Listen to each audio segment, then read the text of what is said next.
Halo Sobat X Science, jumpa lagi bersama Kak Herman dalam program kesayangan kita, X Science, Eksplorasi Sains. Adik-adik, pernahkah kalian bekerja bakti membersihkan kelas bersama teman-teman? Nah, tahukah adik-adik, kegiatan bekerja bakti seperti mendorong meja, memindahkan kursi, menyapu, dan kegiatan lainnya terjadi karena adanya gaya yang dilakukan. Hah? Gaya? Apa sih gaya itu? Mau tahu tidak? Yuk kita simak penjelasan berikutnya. Gaya adalah tarikan atau dorongan yang menyebabkan suatu benda bergerak. Suatu benda dikatakan bergerak jika kedudukannya berpindah dari posisi semula. Adik-adik, gaya juga memiliki sifat-sifat tertentu loh. Apa saja sih sifat-sifat gaya itu? Yuk kita simak penjelasan berikutnya. Pertama, gaya menyebabkan benda diam menjadi bergerak. Contohnya, ketika ada mobil sedang mogok, kita dorong. Dari tadinya diam menjadi bergerak. Meja yang tadinya diam kita dorong jadi bergerak. Menarik gerobak yang tadinya diam jadi bergerak. Kedua, gaya menyebabkan benda dari tadinya bergerak menjadi diam. Contohnya, pada saat seorang melempar bola, terus bola tersebut ditangkap. Bola tadinya bergerak, ketika ditangkap jadi diam. Itu adalah sifat gaya. Yang ketiga, gaya dapat menyebabkan benda berubah arah. Adik-adik pernah bermain bola? Pernah tidak menendang bola? Kemudian bola tersebut adik-adik sundul pakai kepala. Bola dapat berubah arah dikarenakan gaya yang diberikan pada bola tersebut. Keempat, gaya dapat menyebabkan benda bergerak lebih cepat. Coba acungkan tangan, siapa yang memiliki sepeda di rumah? Pernahkah adik-adik bermain sepeda?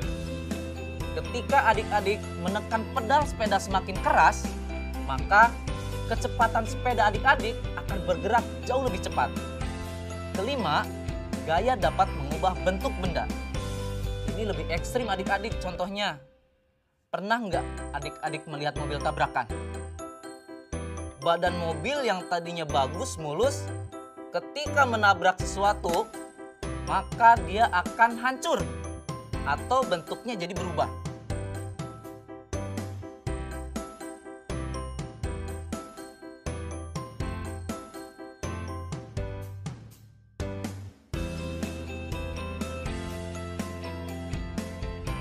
Nah adik-adik, ternyata semua kegiatan yang kita lakukan sehari-hari tak lepas dari yang namanya gaya.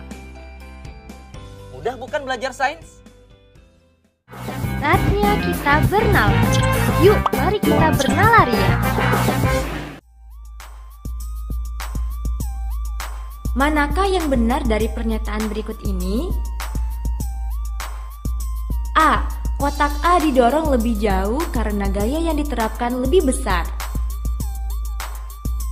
B. Lebih sedikit pekerjaan dilakukan pada kotak B karena gaya dan jaraknya lebih besar. C. Semakin besar jumlah gaya yang diterapkan ke kotak, semakin jauh jarak yang didorong. D. Semua benar.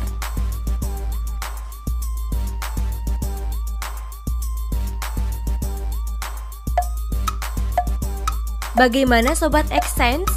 Sudah tahu jawabannya? Kalau belum, yuk kita simak penjelasan berikut. Jawaban yang tepat adalah pilihan yang C, yaitu semakin besar jumlah gaya yang diterapkan ke kotak, semakin jauh jarak yang didorong. Karena besarnya gaya berbanding lurus dengan besarnya perpindahan. Gaya 60 Newton lebih besar daripada gaya 40 Newton. Makanya, semakin besar jumlah gaya yang diterapkan ke kotak, semakin jauh jarak yang didorong.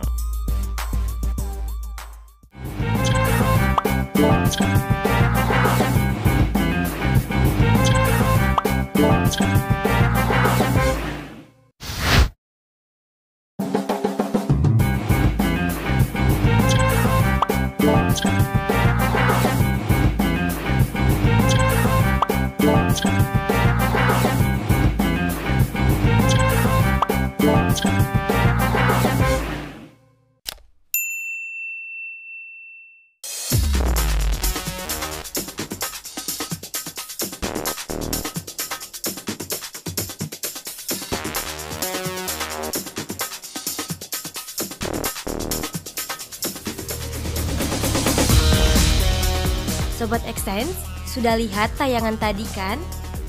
Nah, menurut Sobat Xsense, gaya apa yang berperan pada mobil kren sehingga bisa menarik logam besi, dan gaya apa yang terjadi saat seorang anak menjatuhkan bola dari ketinggian? Mau tahu penjelasannya? Yuk kita simak bersama penjelasan berikut. Adik-adik, ternyata gaya itu banyak jenisnya loh. Kira-kira apa saja sih jenis-jenis gaya itu? Baik, kita bahas. Yang pertama adalah gaya gravitasi. Contohnya, gaya gravitasi adalah gaya gravitasi bumi. Semua benda yang jatuh pasti akan menuju ke pusat bumi. Yang berikutnya adalah gaya gesek. Gaya gesek adalah gaya yang timbul akibat dua permukaan benda saling bersentuhan. Contohnya, ketika seorang anak sedang bermain sepatu roda. Dengan memanfaatkan gaya gesek antara roda dengan permukaan jalan, maka si anak dapat berjalan dengan sepatu roda. Ketiga, gaya magnet. Gaya magnet adalah gaya yang disebabkan oleh tarikan atau tolakan antara dua benda. Contohnya, ketika kita menarik paku yang terbuat dari logam dengan magnet. Keempat, gaya pegas. Gaya pegas adalah gaya lenting pulih atau gaya untuk kembali ke keadaan semula. Gaya pegas ini dapat ditimbulkan atau dihasilkan oleh benda yang sifatnya elastis. Contohnya, pada busur yang digunakan pada saat olahraga panahan. Kelima, gaya listrik.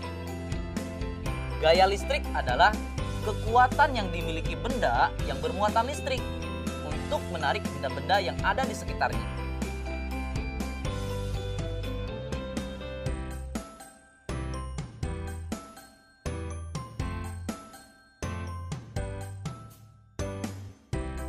Bagaimana adik-adik? Mudah kan belajar sains?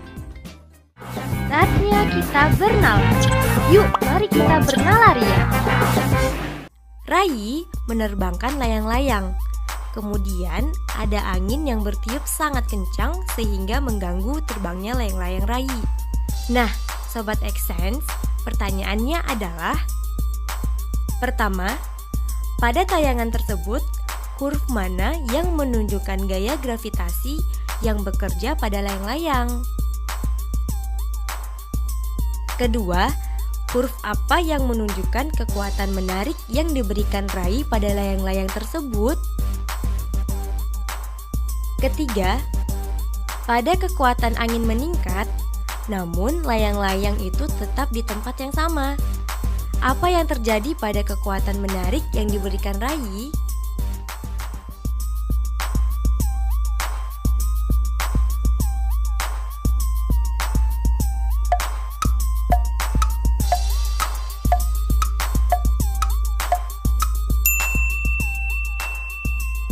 Bagaimana Sobat Xsense? Sudah tahu jawabannya? Mau tahu lebih jelasnya? Yuk simak penjelasan berikut. Gaya gravitasi pada layang-layang ditunjukkan oleh huruf C. Gaya kekuatan menarik dari Rai ditunjukkan oleh huruf D. Kekuatan menarik rai harus diperbesar sehingga akan sebanding dengan gaya angin kencang yang menghadang layang-layang tersebut.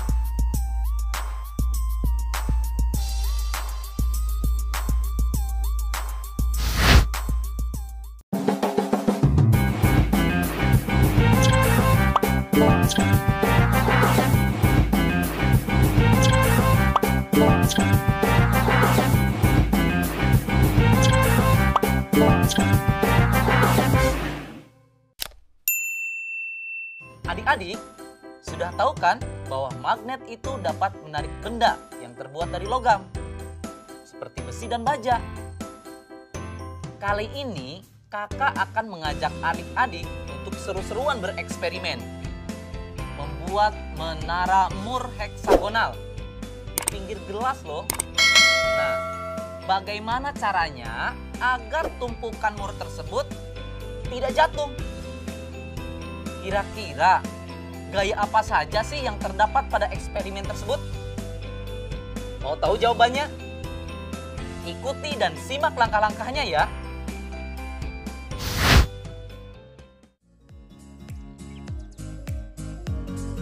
Sebelum memulai, terlebih dahulu kita siapkan bahan-bahannya ya, yaitu Moore yang berbentuk heksagonal, kaleng minuman soda, gelas kaca, magnet, dan penggaris.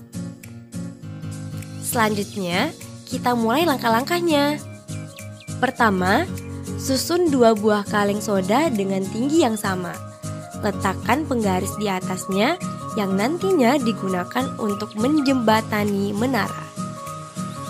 Kedua, tempatkan magnet di kedua sisi penggaris di titik tengahnya. Magnet harus saling tarik-menarik dan menahan di tempat yang sama. Ketiga, atur penggaris di atas 2 menara sehingga magnet berada di tengah. Letakkan gelas minum di atas meja di antara menara sehingga titik di tepi gelas berada di tengah magnet. Keempat, pasang Moore heksagonal ke magnet di bawah penggaris sehingga satu Moore heksagonal saling terhubung ke yang lainnya. Kelima, seimbangkan tumpukan Moore tersebut di tepi gelas dengan sangat hati-hati. Pastikan Moore heksagonal tersebut langsung di bawah magnet di tepi kaca. Terakhir, lepaskan magnet dan saksikan tumpukannya akan runtuh. Bagaimana adik-adik? Seru kan eksperimennya? Mau tahu kenapa bisa terjadi seperti itu? Saat memasang tumpukan Moore di bawah magnet pada tepi gelas, gaya magnet akan menarik Moore tersebut. Sementara pada tumpukan Moore, karena ada pengaruh gaya magnet, mereka akan mengembangkan medan magnet dalam Moore itu sendiri. Medan magnet pada Moore ini sifatnya lemah, namun akan tetap ada setelah kita melepaskan Moore dari magnet. Bidang lemah ini hanya cukup untuk menarik Moore ke medan magnet di atasnya yang jauh lebih kuat. Ketika pengaruh gaya magnet kita angkat atau kita hilangkan, secara perlahan medan magnet pada Moore ini akan menghilang dan gaya gravitasi akan menjatuhkan tumpukan Moore tersebut. Jadi, gaya yang berpengaruh pada eksperimen tadi adalah gaya magnet dan gaya gravitasi.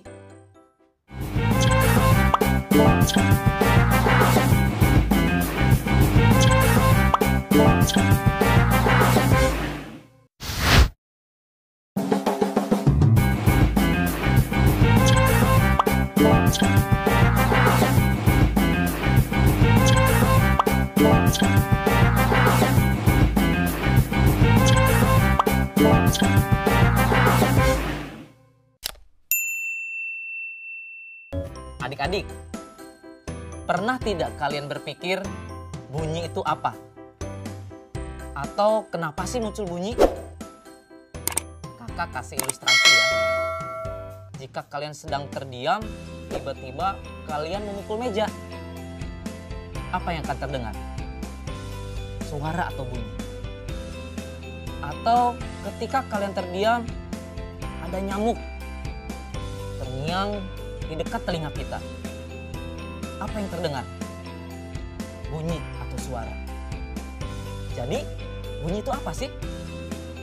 Bunyi adalah suatu gelombang yang dihasilkan oleh benda yang bergetar.